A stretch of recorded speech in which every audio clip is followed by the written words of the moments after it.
歡迎收聽 He Observe True 頻道，我哋為你帶嚟最新、最真嘅新聞及時事分析，深入全探討。國安禁地新規，特區政府刊憲宣布綠地列為禁地，涉國安公署場地間諜行為，最高可囚20年。香港特區政府今日5月13日，根據《維護國家安全條例》俗稱23條，正式刊憲兩項附屬法例，包括中央人民政府駐香港特別行政區維護國家安全公署規例及禁地宣布令。新法例即日生效，當中6處與國安公署有關的地點被正式列為禁地，任何未經授權擅闖、偵察或從事間諜行為者，最高可判監20年。6地點劃為禁地多為前酒店改建場址。被列為禁地的6處地點，分佈於港島及九龍。當中4個屬已運作的辦公地點，包括1. 銅鑼灣道148號前銅鑼灣維景酒店， 2. 城市花園道9號前城市花園酒店， 3. 干諾道西152號前港島太平洋酒店， 4.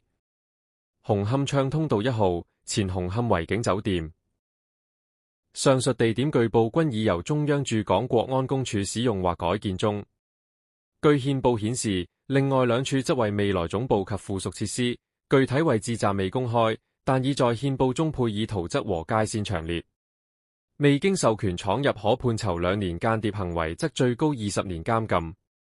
新法例訂明，任何人未經授權進入禁地，即屬違法，最高可被判監2年及罰款20萬元。若在禁地從事間諜、偷拍、繪圖、測量或擬製地圖等活動，可被視為意圖危害國家安全，最高可判監20年。根據條例第43條，間諜行為包括但不限於為外國政府、組織或個人收集情報或干擾特區的國安運作。新增4項罪行，加強國安偵查支援法制。除了禁地條例外，政府同時公布4項新增罪行，以支援國安偵查工作。不遵從國安執法人員發出的法律文書，故意提供虛假資料，披露正在進行的國安偵查行動，偽造國安執法所需文件或標誌。上述罪行最高刑罰為監禁7年及罰款50萬元。此外，妨礙或冒認國安執法人員也屬違法，最高可被判監3年。政府不涉私人住宅無損市民生活。政府發言人強調，是次劃定的禁地全為政府物業或公共地方，不涉及私人住宅，亦已清楚列出邊界，不會對附近居民生活造成不合理影響。市民如非進入禁地或從事特定行為，無需擔憂會誤墮法網。法律界技術性修例不會影響一般市民。行政會議成員兼資深大律師湯家驊表示，2項附例屬於維護國家安全條例的技術性實施細則，與原條例相輔相成，並不改變法律的基本精神。他認為市民只要遵守法律，根本無需擔心。全國人大常委譚耀宗亦稱，這些法例針對的是真正危害國安的行為，並非用作打壓異見或普通行為，影響是有限的。